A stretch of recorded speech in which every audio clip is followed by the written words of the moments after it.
how would you describe 2020 so far?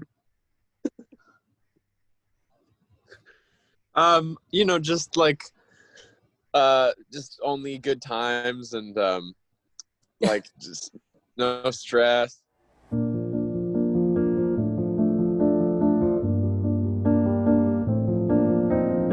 I think 2020 is a complicated year to sum up. I mainly, this sounds like I'm dodging your question and I don't mean to, but I have a kind of issue. I think people separate like periods of time by year when like we have no idea if it's only a year. You know what I mean? Like people act as if like coronavirus happened on like January 1st.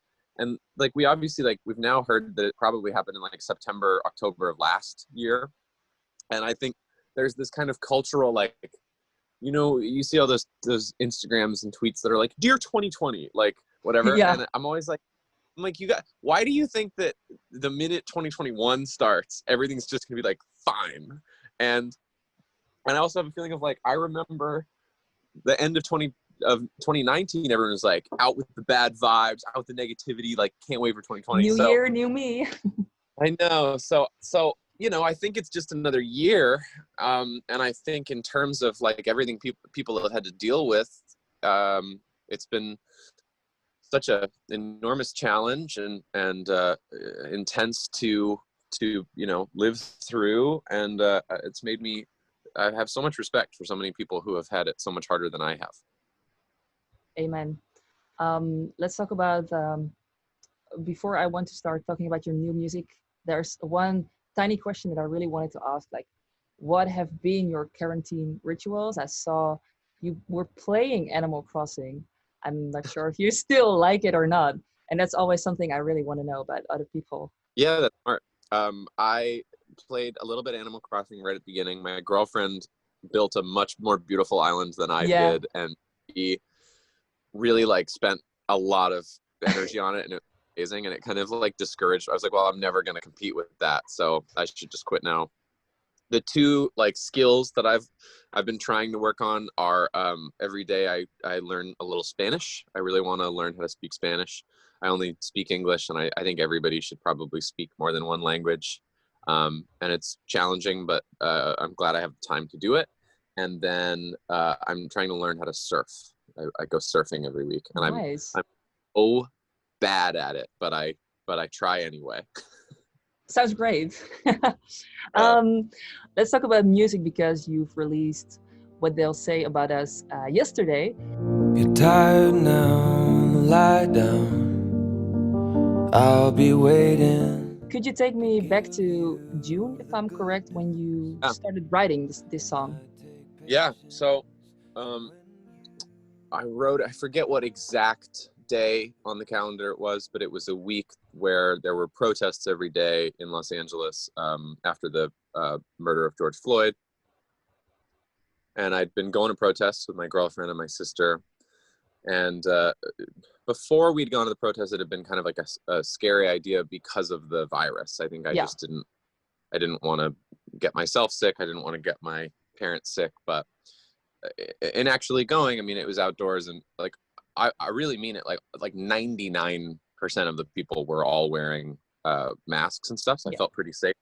And I felt very inspired by being at the protest. I feel like when you're at a protest, you're with all the people who feel the same way you do, who feel like there needs to be change. And that is such a comforting feeling. And so I felt really good. And I went home and I was looking at Amanda Klut's Instagram. And she's a actress and a fitness like trainer, influencer. She's a hard person to sum up, but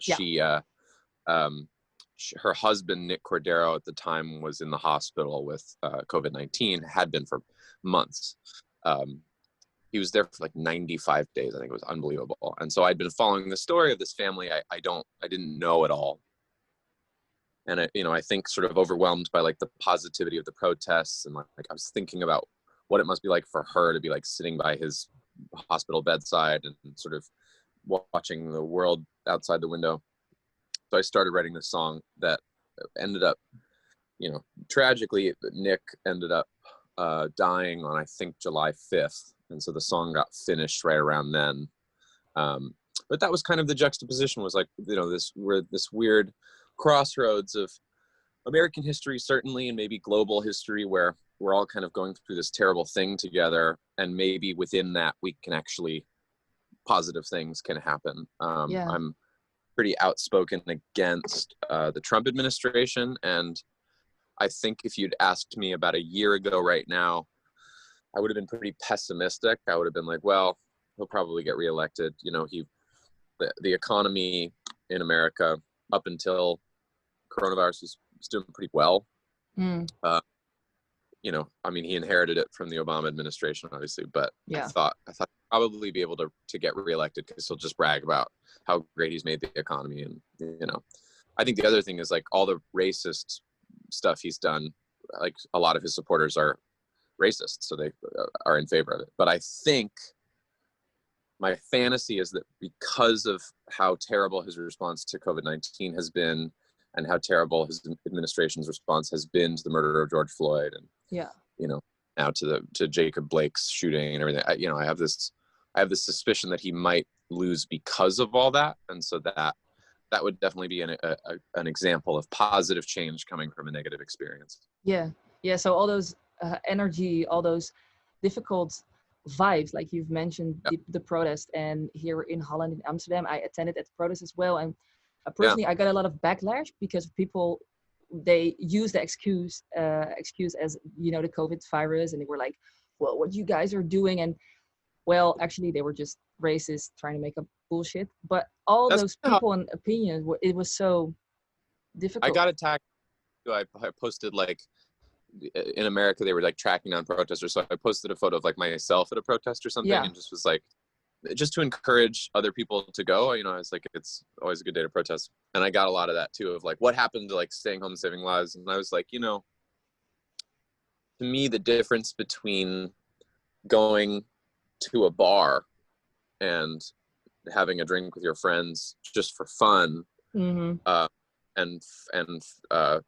sort of protesting against racial inequality, like, this is very different things. Like, I ended up feeling very galvanized and positive because of the protest, but I didn't go for fun. I went because I wanted to be a part of a movement, which I think is the same. So I think anyone making that argument is like pretty misguided. You can sit at home while terrible things are happening. Exactly. When you wake up, we'll grow together.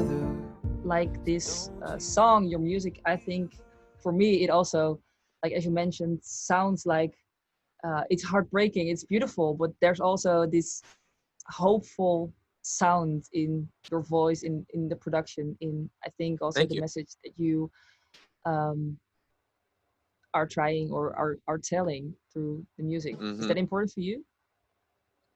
I mean, I think you can't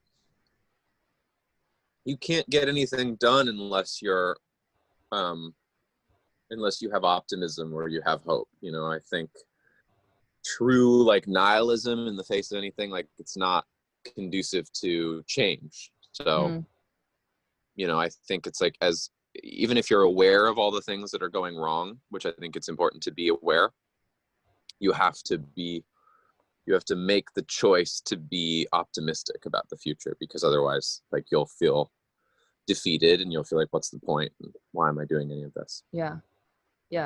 And I was wondering, because I also loved especially the song that you produced for Celeste, and you're working with more great artists, of course. Is there any difference for you in working on your own music versus the projects with others? I mean, there's a huge difference. I think the number one difference is that when I'm working with another artist, I'm assisting them. I'm not. I don't try to, nor have I ever liked it when producers bully anybody. I don't go to work with an artist to tell them what they should do and what they're doing wrong. I go to try to help.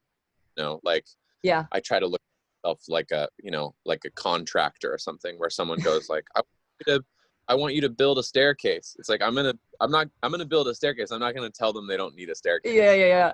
So you know, with a Celeste, I just thought her voice was amazing. I'd seen her perform at the Brits. That was, and oh my God, yeah.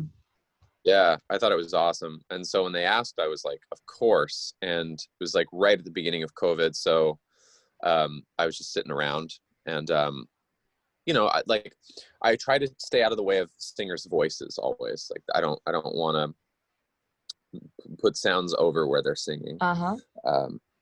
Simple. So yeah, you know, she was amazing. I think when it comes to my own music, you know, I'm thinking of myself as the artist, and so I'm thinking of like what I want to stand for, you know, what feels authentic and honest to me. The other thing I think is like I can produce a song for another artist where it like makes total sense for them, but like if you heard me singing those lyrics, you'd be like, I don't believe him. And it's like I have to be able to, like, when you hear my music, I really want you to like feel like it's true, you know, even if the song is like made up. I want you to feel like, yeah, that sounds like it's really him. Like he's not like inauthentic. He's not playing someone else. And in terms of like a time span, are you like more like nerding around or giving yourself more time when you know it's your own music and you can, you know, tweak on everything for ages? Or is that not how it works for you in that process? As a solo artist, like tracking my own vocals, like singing my own songs, I get much more critical than I would do of any other artist. If someone else does a great vocal take, I'm like, ooh, that sounds beautiful. And if I'm doing it, I'm like, no, I can do it better. And I just do like a million takes. So that's the only longer is like I just do too many vocal takes. Yeah. Well, Finneas, thank you a lot for your time. Thank you so much.